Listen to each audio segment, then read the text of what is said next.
and gentlemen, welcome back to Planet Tyro for our Woody Allen Retrospective. I'm your host, Donald Wonder, and I'm joined once again by my lovely co-host, Simon Rad. Glad to be back. Welcome, everybody. Glad to have you, Simon. Ladies and gentlemen, if you missed our previous video, we finally got things started last time when we finally spoke about Woody Allen's first real, fully creative controlled movie, Take the Money and Run. You can see it on YouTube right now. There's going to be a little card to go back to that discussion if you missed it. But we're moving forward, guys. Non-YouTubers, you can also find these recordings as audio-only podcasts on Apple's iOS or with the Apple app, the podcast app, on Android, or directly through the website podbay.fm. All the links are in the description below, so you don't have to look, guys. And lastly, there's a quick tip, because some people did ask me on a little bit of a hack. If you're on mobile, Android or iOS, if you use the Firefox browser and you're listening on YouTube, you can just turn off your screen and you can just listen to it on YouTube that way as well. So that's another way, because I know a lot of people have actually given me feedback about that. So the Firefox browser is pretty good, but we like you to use the podcast either way you like it. And lastly, guys, unless you do not care about spoilers, it's always better if you check out the movie first, come back and listen to our discussion, because we do get into plot point spoilers and we don't want to ruin the experience for you. But if you don't care and you want to listen to our discussion, then go ahead. So without further ado, Simon, why don't you give us the title of this movie and a quick synopsis for the audience? All right, so we're looking at Allen's follow-up to Take the Money and Run, his second film, made in 1971, and it's called Bananas. And like the title says, it's a pretty over-the-top comedy. We spoke about it during our previous podcast, how we were surprised that some elements of Take the Money and Run caught us off guard, and it was something different from what we expected. Yeah. This movie is completely different. This is what you would expect from a Woody Allen comedy, even if you never seen a Woody Allen movie before. Just from his reputation, the goofball kind of screwy comedies, this pretty much fits the bill. You could tell that he had more confidence and more free range as a director. After all, this is the first of many he did with United Artists. He landed a contract for them for several movies ongoing where he had complete creative control. The plot is starts off quite similar to the previous one. He once again plays a down on his luck, kind of shy, lonely character who is on a quest for love. He bumps into a girl, falls in love, and then gets into one ridiculous situation after the other. But then the movie just goes into complete zaniness when he gets involved with a coup in a foreign country over a dictatorship, and somehow ends up taking a major part of the revolution as well as the local politics. Yeah. And that's pretty much it. I mean, the movie isn't extremely focused on coherent storytelling. There are a lot of detours for oddball gags, and he doesn't really break the fourth wall quite yet, but there are a lot of moments that really don't take themselves too seriously and just exaggerate how hard he's trying to make the audience laugh. Apparently, he wrote, hours upon hours of extra comedy that was removed from the film, so he was more than prepared to shoot quite a few gags for this one. Yeah, and let me jump in and say this. Simon, I think you mentioned this, and we're both on the same page here. This is actually both our second time seeing this movie. Is that right? Yeah. I saw this movie beforehand, so it's a very different experience when you're rewatching it. Yeah. So I'll take that into consideration once we delve in deeper with the details of the film. Well, let me start and say this. This, from my memory, was one of the comedies I really thought I disliked a lot. I remember it just being very zany and just this revolutionary plot you mentioned as well. I just remember, off my memory, not liking it that much. Sure. I mean, it's not that innovative mockumentary piece. It's very typical of the times that you would expect a goofball comedy to be made in, late 60s, early 70s. But I will say, Simon, upon rewatching it, I like this a hell of a lot more than I did the first time, but I didn't like this as much as Take the Money and Run, and I'll explain a bit why. Now, okay, as you said, the comedy in this movie feels like, as you said, he had all these comedy ideas and he was just throwing them in at this movie. and that's fine. But the revolutionary element is a big story plot that it kind of took me aback. Like, okay, because the movie, for me, when I look back on this movie now, especially watching the second time, it feels like it comes in 3 parts. You got the first part, which is like a normal movie. Woody Allen, like you said, the whimsical office worker. He's actually like a product tester, and he's got this really funny kind of. The first thing you see him, and he's testing this office unit, office exercise unit. It's very goofy. It's shot really. The way they shoot is really funny. He's, throwing a basketball hoop, pulling drawers. It's really weird. It's really wacky. It's funny. Yeah, he plays to his influences. I mean, the whole movie is very Marx Brothers and Charlie Chaplin. Charlie Chaplin was one of the founders of United Artists, so yeah, it all makes sense that his first movie would be a comedy very much inspired by the legends of the past. Yeah, and because it starts that way, and then him meeting this woman who's interested in, these social rights of this banana republic, which is another reason why it's called bananas, because it's got to do with a banana republic. And he gets into this political situation basically just to win over a girl. And I like it as a plot element that this, guys will do anything for pussy, even chirps this woman. So it's a kind of good tagline, it's kind of true even to this day. And the thing is, that was the first part. And once he got into this revolutionary situation, that's the bigger bulk of the movie. And everything in that part, like the actors involved, I didn't really care for it. I didn't think it was funny. But the last half, when he gets extradited back to the US with the court case, that was hilarious. So for me, the first 15 minutes are really great. The middle, which is the bigger part of the movie, I didn't really care for. There's some things I liked, but I'll get to that in a minute. But the end, like the beginning and the end are hilarious. The middle with the revolutionary plot, I still didn't like it. I just thought the comedy, even in that revolutionary part, I know it's meant to be like a kind of a satire of a lot of these things, because I think at the time, things were obviously at the time the movie was shot. America was dealing with was it the Del Castro situation anyway?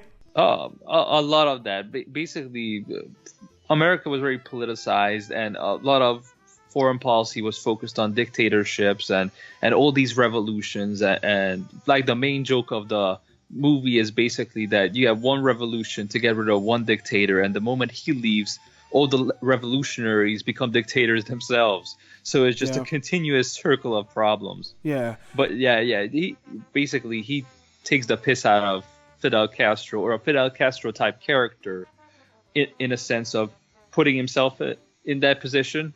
So it's sort of a parody. It's a visual parody of okay, how would Woody Allen look like as a dictator, basically? That part didn't work for me, just because he himself transforms himself into that character. If it was like an outside, I know there are people he meets that try to kill him, and those people, he's not parodying then. He's becoming the parody of that character in the middle, but he's in it just to get laid. So to me, I don't find it a great satire of that idea. But Woody Allen himself and the comedy little gags, they're funny. But here's the thing, they don't relate to the narrative to me. And very, very, very separated. Yeah, often. And let me explain myself, because some people are listening might think, what's he talking about? In the beginning, he has random comedy jokes that have nothing to do with this revolutionary plot that are funny. For example, there's a scene, and I said this in the beginning, Woody Allen's a pervert. There's a scene where he's buying... That's a legendary scene as well. That's one of the... That joke has been imitated so many times, but keep going. There's a scene where he's in the grocery store, he's in the news agents, and he's just trying to buy a porn magazine. Again, this is done in so many TV shows, movies. He's trying to... The first thing you see is the comics, the magazine he's just looking at, the women, the women, you can see they're naked women. You can actually see it, so it's a mature movie, which is funny. And then he's trying to buy it at the cash register, and it's that typical joke, Lenny, can I get a naked magazine? Loud so everyone can hear it. But then even when he leaves, he actually grabs a woman's breast before going, so he's a complete pervert. So that was just random, but very funny. We've seen it before. I guess Woody Allen done it, whatever. One of my favorite scenes in this whole movie is just random comedy. And I'm sure everyone in the reviews I've read for this movie say this. He's walking down the street, and there's a car, and he's like, back it up, back it up, back it up, back it up. He's kind of helping some guy back up his car, and he makes a car ram into another car and just walks away. It's like he's trying to help, so back it up, and just crash and just walks away. It's like a 20-second scene. It doesn't lead to any narrative, just random dumb comedy. So again, and he does a lot of that in this movie. He's just throwing so many sketch comedy ideas at the wall. Once he gets into the revolution, and once he's in the, or is it Del Castro? What's the country called again? The fictional country? I believe it's San Marco. That's it, San Marco. The one big gag that sticks in my mind, because a lot of the gags again are kind of throwaway. The one gag I will commend him for that he did in that fictional country is there's a scene where he has to buy lunch for the soldiers. He has to make an order to get them all lunch. So he goes, he places this massive order. I need 100 coffees, with cheese and very detailed, like very, very detailed. And that's a throwaway gag. It's like, okay, it's really fun. It's gone on too long. But what adds weight to the gag is he actually, you see them bringing out all the ingredients, the whole orders. They're bringing bags and bags of food. That's like the funniest gag to me, because they actually went through with it, even though they probably used fake pots. But you can see they used a hell of a lot of gags just to make that joke work. And to me, I don't know, man. Apart from the comedy bits, everything with the revolution, it didn't work as satire. It was just kind of meh. Oh, actually, there's one more joke, but again, it's just perverse. He's in that town or whatever, and there's a woman that goes, "Oh, I got bit in the tit. I got bit by a snake," and she got bit in her breast. Yeah, you have to suck out the poison. And you have to suck out the poison out of her breast, and then Woody Allen's like got a smile. And all these men run up to her. It's just perverted jokes, but again, they don't lend to the narrative of the revolution, of the dictatorship, until he becomes the de facto dictator by some silly means, and that doesn't even matter because. Honestly, I'll be completely blunt. I didn't really care for any of that. And by that time, I was kind of bored by the movie. But then where the movie picked up was right at the end, where he gets extradited back to the US as a traitor. And from the minute he steps into the court scene, it's just, to me, it's absolutely comedy gold. The first thing he does, and I'm now getting detailed, guys, but I do want to praise the movie. The first thing he does is something that you would do, Simon. The whole movie is something I would do, probably. He walks into court and he's covering his face like you do when you're trying to hide your identity. And when he's walking into the court, there's a woman that comes on the screen. And she's so hideous or ugly. He walks back into the shot and he actually covers her face instead. It's so rude. It was so horrible. I mean, I don't know if you could get away with a joke like that, because he's basically calling someone so ugly, I have to cover up her face for her. I would rather expose my identity than let this woman show her ugly face. It's really fucked up. That's all. But I was laughing out loud. And then after that, I mean, these things, I know it's just, I'm picking out little bits and pieces, but these are the things that stuck with me to the film, these sort of sketch comedy bits. And I'm sorry to just railroad Simon and go ramble on this, but... No, I mean, right in the beginning when you talked about the dictator part, that's when you nailed it. That was what I would have built up to as well with a summary. That is the weak link in the film. Apparently, they shot a lot more, and they removed it, and it's very brief in the movie, but it drags the movie down. That would be my criticism of it. Even I'm right now just trying to summarize that. It's a hard movie to wrap your head around because there are so many good small bits in it, but the overall narrative is not that strong. It's interesting to watch as a retrospective because you can see some of the Woody Allen staples. Yeah. New York as a location, his character as being this lonely, down on his luck guy, having a therapist, a complicated relationship. Those staple elements start to come into the narrative and really become his own signatures. There are all the gags, the side gags in the beginning are extremely memorable. They're classic jokes. They have been done time and time again. Some elements of them were already classics that Woody Allen revisited or reinvented as from his inspirations. And then some of them were completely original and became classics in their own right that have been redone since. There's even a very memorable small cameo for Sylvester Stallone in an uncredited role before he was famous. Oh, yes, yes. Good that one. I always go on about because the first time I saw this movie, that completely took me by surprise.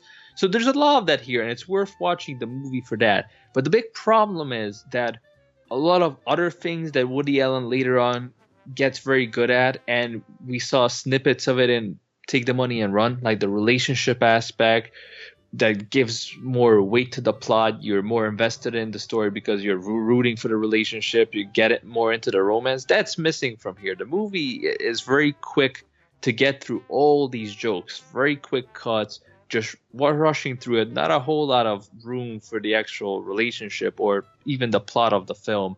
And when we get to the big payoff in the foreign country, that's not very memorable at all. The cinematographer he worked with, he never worked with again. And there are a few clever shots, but all the big set pieces with the army and the chase sequences, again, not shot very well, not a whole lot of memorable imagery at those parts. And when it's all said and done, it's the weak part of the film. I fought for something that's supposed to be the build-up for it, and they went through the budget of traveling abroad, shooting on location, even though the country was fictional. They still shot in South America, I believe. I thought it was Puerto Rico. I thought they shot the scenes in that fictional in Puerto Rico. You're probably right. Let's get the location right. But you know what I mean. Yeah. Basically, that should be the payoff of the film. And when you watch it, whether you watch it the first time, which I think is a better experience because a lot of the jokes are fresher, or you watch it a second time, it just keeps dragging you down. Even the humor is downgraded. Previously, there's more creative stuff, more clever dialogue. True. Over there's a lot of gross out jokes, a lot of spilling stuff out of your mouth, getting poisoned, a lot of slapstick, a lot of basic humor. It could be that they shot with a lot of local extras who didn't speak English, so there wasn't really any room for conversation. But I don't know, man. That takes the movie down a few notches. On the second time I watched it, I didn't have as good of a time as as when I saw it fresh. It's not one of those movies that grows on you. But I recommend watching it with a group of people. If you have friends that have a good sense of humor and get into these movies, that elevates the experience. Because if they have a good time laughing, you get drawn into that. And, that's the best way to watch it, in my opinion. I more or less agree. I have to bring up the last, I'm not going to go into detail, but the last court scene, from that point to the end of the movie, is comedy gold to me. Everything he does on the court scene, there's a scene where he keeps on jumping, because he represents himself as a lawyer, he jumps back and forth. It's so ridiculous. That's another classic. Even up until this day, I mean, was it 1 or 2 years ago, Tim Burton had that movie, Big Eyes. Yeah. They did the same gag with Christoph Waltz in that. So up until this day, these jokes are redone. A lot of this stuff is classic material. It's just you expect this big war satire, but you don't really get it. I mean, no. He continues the political vibe. Take shots at the communism scares, of the McCarthy era. There's a mention of J. Edgar Hoover, who kind of has a cameo in the film, but I won't spoil how, because it's a really weird way to have a cameo in the movie. But it's not emphasized properly. But then again, Woody Allen wrote some pieces that didn't get published because they were too political. So maybe that's what motivated him to make a goofy comedy first and tone the political aspects of it down. Well, to be completely fair, that's exactly what he said. He said he wanted to intentionally make it a comedy first. I just think it still didn't come out the way it's probably meant to. I still think the comedy just seems completely random and not as consistent as it should be as a comedy satire of this political Banana Republic idea. But let me end this and say this. The last scene, again, there's a very creative comedy like thing where he turns his gigantic like his what do you call it, his consummation ceremony with his wife into a boxing match commentary where he's got people watching him having sex with his wife, and the commentary is really funny. And actually, ironically, the woman playing his love interest / wife in the movie, Louise Lasser, was actually his wife in real life, who they were actually going through a divorce at the time of this movie. And, they still maintained a relationship to the point where, even though they were getting divorced through the movie, they still completed the movie, which is awesome. And even Woody Allen was like, I forgot the quote he said, I'm not sophisticated enough to let something like divorce stop us from working together. Ironically, that won't work in something that happens to him in the future. But Louise Lasser as a love interest, she's really funny. She has this thing with Woody Allen, especially when they break up the first time early in the movie, where she's like, well, it's not that you're not tall, it's not that you're not funny. And they have a really good exchange. And then they had genuine chemistry, and she has one of the best lines or best jokes, should I say, later on in the film. And that actually is gonna be my quote of the movie, because I always have my quote of the movie. But I just want to highlight Louise Lasser, as she's a really good lead. We'll see her again in the next Woody Allen movie as well. And there's not much more to say. I'm gonna kind of wrap this up and say this. This was an ambitious idea. I know I kind of shitted on the movie about its not being consistent with the narrative, but it was ambitious, especially from the first movie to satire war comedy. It's very ambitious. The cinematography is okay for the time, and to actually shoot this in Puerto Rico, Woody Allen did have a bigger budget, so it's cool that he did this. But I don't know. For me, it was hit and miss. But as I said in the beginning, I remember not liking this movie at all. This is a good comedy movie for Woody Allen. It's still pretty funny in parts, but I personally liked the beginning and the end, and that's pretty much all I can say. I still think it's watchable. I still think it's okay, but I know generally looking at I'm going to put the scores up on the screen. If you're looking at IMDb and the Rotten Tomatoes, guys, this is kind of another 7-ish, but this isn't as loved as even this first movie, Take the Money and Run. So the general consensus is that people think it's okay. People are kind of where we are with it, but again, it's looked upon somewhat fondly and somewhat not, so it's kind of in the middle. So definitely not one of his worst movies, though, from what I can see. No, I wouldn't say that either. Take the Money and Run has the advantage of being a more unique film, and that even goes through some of the more over-the-top jokes. Even if it's not that funny, at least it elevates itself to being a sight to be seen. Where here, the jokes just go on for too long if they don't work. Yeah. Mostly the quicker gags are the funny ones, and the ones I really recommend checking the movie out for. The big overall set pieces are not as memorable, and that's why I think the movie doesn't have a lot of rewatch value. It's not one of those that you will keep putting on and on and on. Yeah. I think you watch it every now and then, if that. So, anything else you want to wrap up, Simon, before I give my quote of the movie, my favorite quote in this movie? Well, I can give you some super obscure trivia relating to the, again, brilliant score of the film, composed by Marvin Hamlisch. If you ever want to win money from a snob friend of yours who probably tells you, "Oh, I bet $100 you can't ask me anything I don't know about Woody Allen," well, here it goes. The main score for this film, I Want the Night, that score was later in the 90s ripped off and used for a Spider-Man video game called Maximum Carnage. Yeah, in that game, you can pick up power-ups and summon other superheroes to attack the enemies.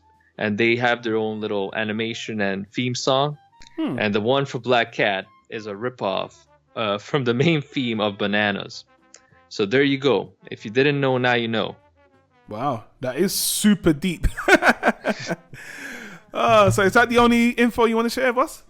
I thought, after that, you can die. Once you know that your life is over, you will learn nothing that will top that. Nothing is more fascinating.